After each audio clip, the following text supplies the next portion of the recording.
He rewrote his will while I poured his tea. My name is Clara Hensley, and I grew up in a cedar house with a view of the river and a father whose voice carried across water like a small bell.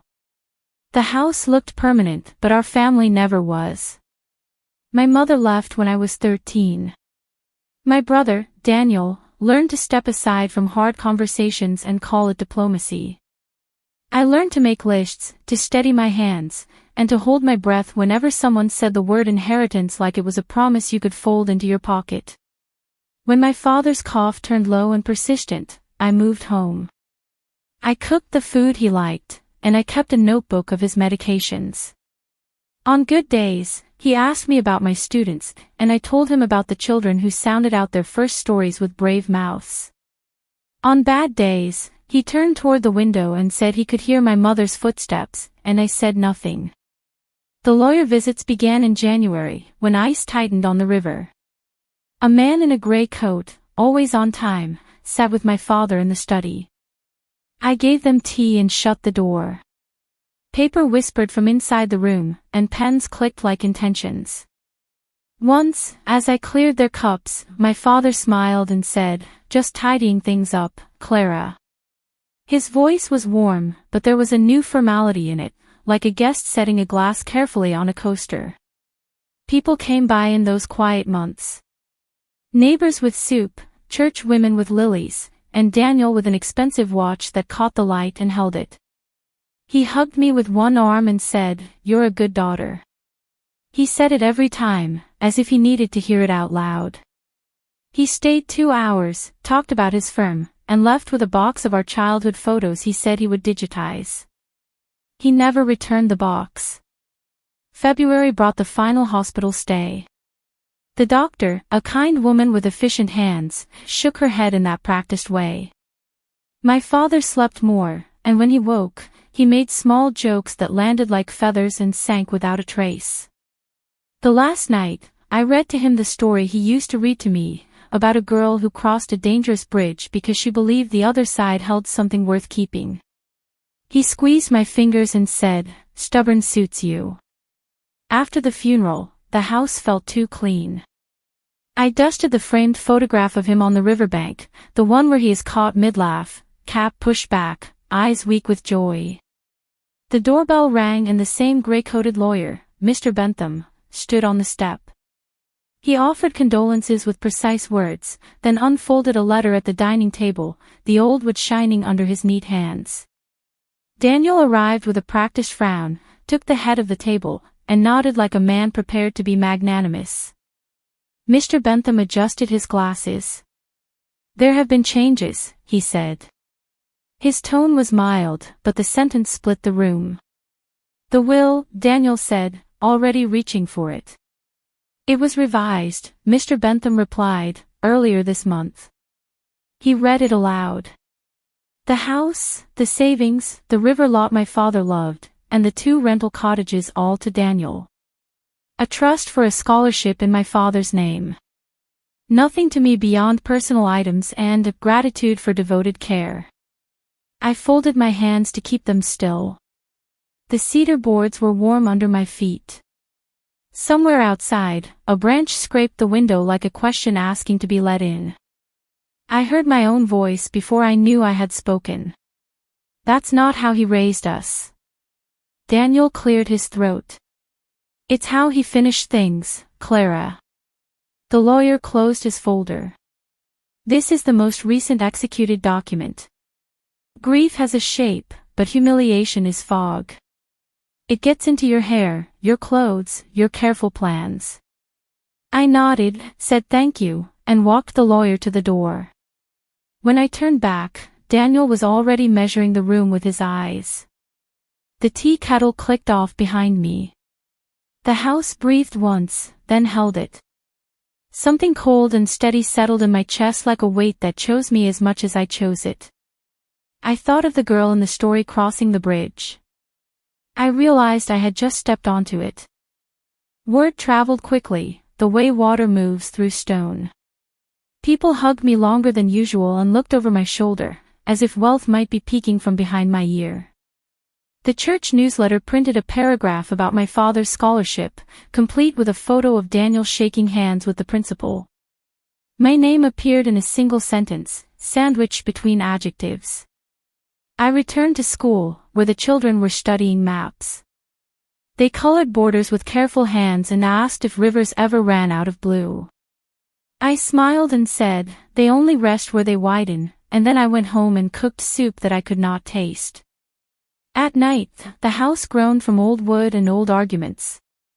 I slept with the window cracked, same as always, and the river kept time for me. Daniel began to stop by with appraisers. They wore the same expression, polite and distant, like waiters balancing something hot. I made coffee and kept my face composed. They talked about the market, about tearing down the old shed by the river and building a small retreat. The word retreat sounded too generous for what they meant. They meant a place where strangers would smile at sunset and call it theirs for a week. Change is good, Clara, Daniel said one morning. Dad didn't want the house to hold you back. I am not held, I answered. He looked at the carved banister our grandfather sanded by hand. You will get used to new arrangements. His voice draped false comfort over steel. I adjusted my schedule to avoid his visits. I learned the new names of the appraisers and the inspector and the surveyor who measured our land with a tool that beeped as if it understood. I was courteous, made notes, kept receipts, and walked down to the river every afternoon with the dog-eared book my father liked. I read the same paragraph over and over. Each time, a different word offered its hand. At night, I thought of the will, the clean lines of it.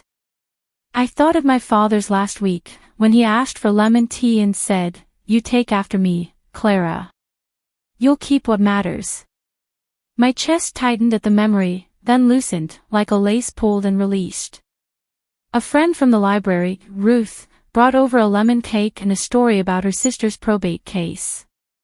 Families do strange math, she said, slicing with precise strokes. They subtract the quiet ones first. Maybe I kept accounts in my head, I said. Maybe you kept the house alive. She handed me a plate. Both count. I began to catalog the house with my phone, taking photographs and labeling them like an archivist. The scratch on the kitchen table from Daniel's 8th birthday. The dimple on the hallway wall where my mother set a candle every winter solstice. My father's fishing cap hanging from the hook by the back door, brim softened by years of rain and light. Evidence of a life that did not equal a line in a document. The appraisal letters arrived in clean envelopes with a weight that seemed to press the mail slot lower. Daniel texted at odd hours about timelines and contractors. He signed with a thumbs up, as if we were trading jokes. I replied with neutral words and even punctuation. My calm became its own boundary. The scholarship committee asked me to attend a meeting. I sat under fluorescent lights and listened to people praise my father's generosity. They did not know his laugh, the way it promised mercy without making a speech of it. The chairwoman folded her hands and said, "Your brother is very engaged." I said, "He has always liked to carry the map." She smiled without understanding. On the way home, snow began to fall, thin and tentative. It traced the air with soft lines that looked like handwriting from a great distance. I stood on the porch and let it touch my face.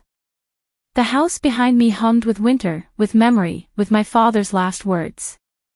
That night, I opened the box of personal items Mr. Bentham had set aside. A fountain pen. A small tin of river pebbles. A faded envelope labeled insurance. I turned each thing in my hands like a puzzle piece you know belongs somewhere, even if the edge is worn. Grief shifted, and behind it I felt something clearer than anger. It was resolve, thin as wire and twice as strong. I wrote in my notebook, "I am not asking for more than fairness. I do not need applause. I want the truth to stand without me holding it up." I closed the notebook and set it on the window ledge, where the last of the snow clung like delicate proof. I did not yet know the path across, but I recognized the feel of the bridge underfoot. I decided I would keep walking. The envelope labeled "Insurance" held a policy my father updated in late autumn, shortly after the leaves came down in rust and gold. I read it twice at the kitchen table, steam from my mug fogging the lower part of the page. It listed me as beneficiary for a modest amount, enough to cover property taxes for a few years if I was careful. Tucked beneath the policy was a carbon copy of a letter to Mr. Bentham with a handwritten note from my father in the margin, as discussed, no changes to key provisions without consultation. The handwriting was old but steady. I called Mr. Bentham's office. His secretary, whose voice carried practiced calm, fit me into an afternoon slot. I drove to town with a file folder on the passenger seat like a quiet companion. The law office sat above a bakery, so the stairwell smelled like sugar and new beginnings. In his office, the carpet was the color of slate, and the windows faced the river as if he had chosen this profession for the view. He read the note, then read it again. "This is his hand," he said, softening. "It is," I said. My throat tightened, then released. I kept my shoulders level. He opened a locked drawer and lifted out a thick accordion folder. Inside lay versions of the will, each dated, each bearing my father's name. He arranged them on the desk like a timeline you could hold. The most recent, the one that cut me out of the estate, sat atop the stack with the weight of finality. Under it, an earlier version named Daniel and me as equal heirs of the house and the rentals, with the river lot held in common for 5 years before any sale. There was a note in my father's hand on that version as well: maintain equal stewardship to preserve property until market stabilizes. It read like a plan, not a punishment. Your father was deliberate, Bentham said. He did not make impulsive changes. So why the last-minute revision? My voice was a thread, strong enough. He touched the corner of the newest will, then pulled a thin file from the back. Because he signed a draft, not the cleaned version. He looked up. I suspected as much, but I could not locate the original executed copy to confirm. We relied on what we had. The word original hung between us like a bridge cable. He stood, went to a second cabinet, and returned with a small fireproof box. Your father sometimes kept duplicates, he said. He was a teacher at heart. He liked examples. He turned the key, then removed a manila envelope labeled in his neat script, "Original will, executed, October 21st. He slid the document out carefully, as if the paper might bruise. The signatures were clear, the witness lines complete. The provisions matched the earlier equitable version, not the harsh revision. My father's name curved across the last page with the grace of a river bend. Mr. Bentham exhaled. I believed this existed, but I could not present a belief to the court. My hand stayed still. Inside me, something opened like a window. Air moved through a closed room. So the final version stands. It should, he answered. We will file an affidavit, attach the executed copy, and notify your brother's counsel. It is straightforward in law, though not always in feeling. I nodded. The bakery downstairs rattled trays, and a woman laughed, bright and ordinary. I thought of my father's grin and the notch on our table and the way Daniel's eyes narrowed when anyone said no. Clara, Bentham added, voice gentler, this may be difficult. Your brother will not accept it with grace. Grace is not a precondition for truth, I said. He smiled, the kind that acknowledges a cost. No, but it makes the room quieter. We prepared the filing. He had me initial in 3 places and sign in 2. He explained timelines and likely objections without raising his voice. He did not promise victory. He promised process, and that felt like a kind of mercy. As I left, he handed me a certified copy and a simple instruction. Keep this somewhere that matters to you, he said. Paper is a tool. Meaning lives where you place it. At home, I set the copy in my father's fishing cap on the hook by the door. It looked both tender and precise. That night, I slept the way you do after a storm when the house still stands. In the morning, I brewed tea and watched the river pull light into itself. I did not tell anyone. Not yet. Resolve asks for quiet while it builds its shape. Ruth came by with library gossip and a half-smile. You look taller, she said, measuring me with a kind eye. Some bridges hold, I answered. She touched my wrist and squeezed once. Good, she said, and left me to the work that would follow. The hearing was set for a Friday, the kind of March day that can't decide if it wants to be generous. I wore a navy dress that fit like a promise and carried the certified copy in a plain folder. Mr. Bentham met me at the courthouse door. He nodded once, and we went in. Daniel stood by the window in the corridor, jaw set, suit as sharp as a new knife. His attorney, a brisk woman with clipped vowels, perched beside him. He looked at my hands, then at my face, as if searching for permission that no longer belonged to him. You could have called, he said. I followed the process, I answered. In the small probate courtroom, light fell in clear squares across the floor. The judge, a woman with kind eyes and a spine like an oak, took her seat. Mr. Bentham spoke first, walking the court through dates and signatures, witness statements and filings. He placed the executed original on the evidence cart with reverence, not performance. Facts, not fury, filled the room. Daniel's counsel argued chain of custody and intent. She used the word disappointed more than once. The judge listened without interruption, then asked a single question that sorted the noise from the music. Where is the executed revision? Silence answered her. She turned back to our table. I did not speak, except when the judge asked whether I had read the document. Yes, I said. Many times. My voice felt like a steady line drawn with a well-inked pen. The judge read the signature page carefully, as if she were holding a memory to the light. This meets the requirements, she said, tone even. The executed original controls.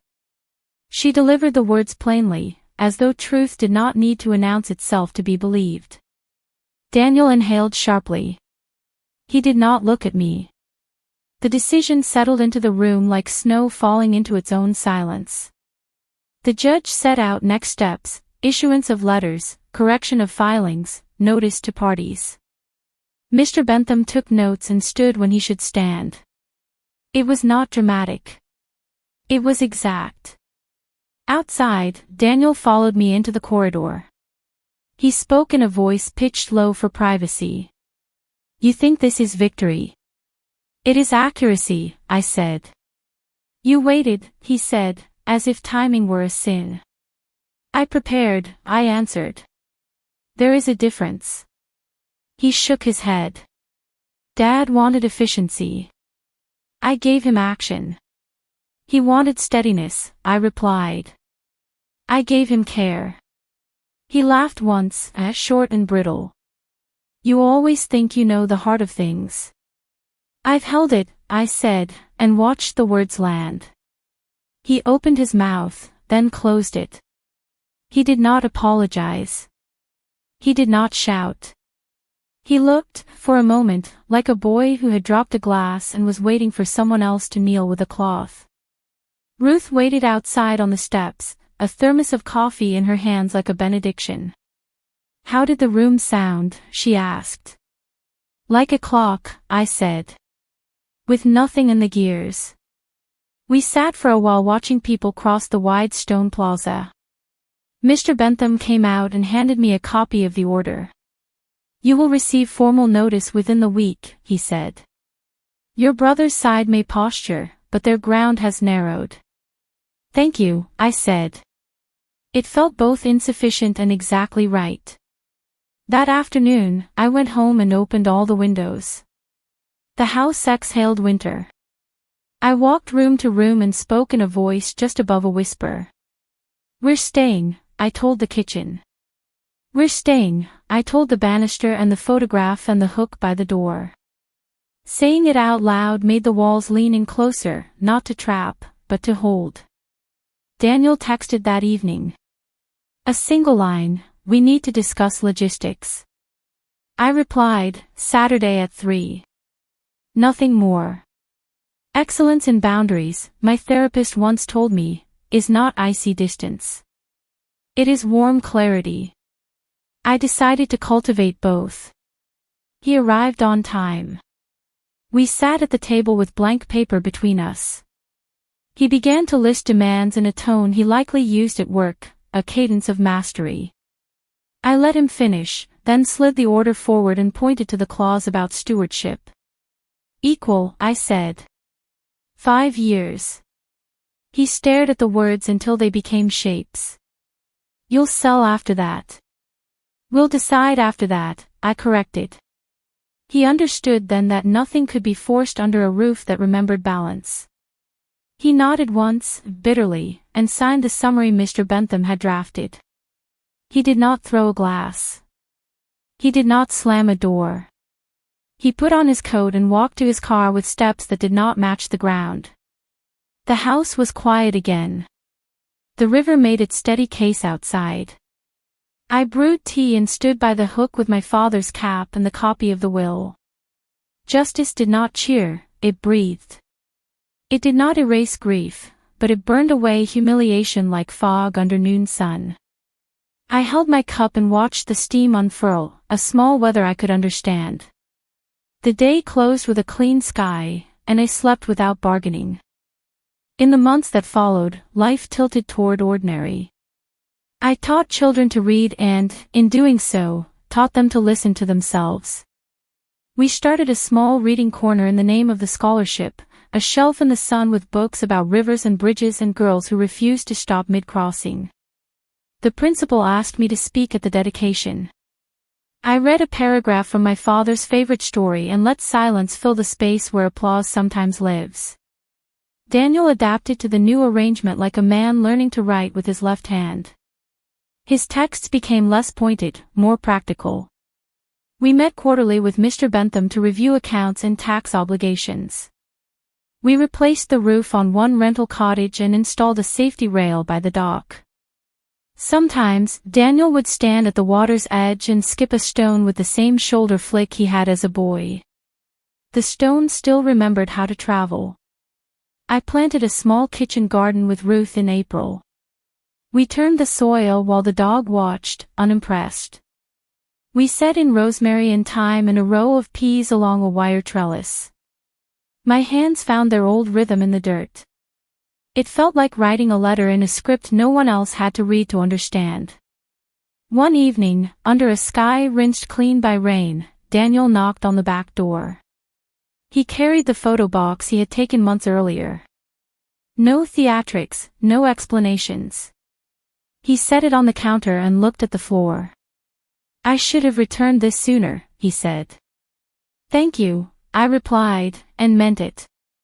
We looked through the photos at the table, not like enemies but like siblings with a complicated thesis between them. Our mother's smile was there, wide and sharp. Our father, kneeling beside a fishing basket. Daniel at 8, jam on his mouth. Me at 16, holding a book like a shield and a key. We did not solve the past. We handled it without breaking more of it. When he left, he paused at the threshold. You were right, he said, not with surrender, but with the respect that follows when a map is corrected. About steadiness. It takes both of us, I answered. We did not hug. We did not need to. The house heard it for us. Summer crept in, soft and patient. Mornings began with light moving across the kitchen like the slow hand of an old clock. I kept my father's cap by the door, and beneath it the certified copy of the will in a clear sleeve. Not as a trophy, but as a compass. Proof does not exist to win a room. It exists to orient a life. I taught my students a lesson about evidence. We sorted story sentences into 2 baskets, what we feel and what we can show. I told them both matter, but you build on the one that stands on its own. A girl with a ribbon in her hair raised her hand and asked if the heart could count as evidence. I said yes, when it matches the truth it recognizes. She smiled as if I had given her something she thought she could not keep. On the first real hot day, I opened every window and let the house fill with wind. I washed the kitchen floor and set the lemon cake Ruth brought under a white towel. I took the dog down to the river and sat on the old dock. The water ran brown from spring storms and carried bits of leaf and bark like small stories traveling home. I closed my eyes and heard my father say, in that easy way he had, "Stubborn suits you." I smiled and answered out loud, "It kept what mattered." Quiet revenge is not a blaze. It is a refusal to dim. It is restoring the original lines when someone redrew them to erase you. It is choosing not to shout, but to stand until the echo chooses you as its source. That night, I wrote a final entry in my notebook. The house remains ours. The garden is taking. The scholarship will start in September. The river holds its course, even when the banks pretend otherwise. I will keep my work, my friends, my brother, and my peace in a careful balance, revising nothing I do not understand. I placed the notebook on the windowsill. Morning would find it there, patient and unafraid. I washed the single teacup I had used and left it upside down to dry. The kitchen light ticked off with a small sound, like a period at the end of a sentence written cleanly and on time. I went to bed and slept with the window cracked, listening to the river like a steady breath on the other side of the wall. In a dream, I walked across the bridge from the old story. Halfway over, I looked back and saw the house with its cedar bones, holding.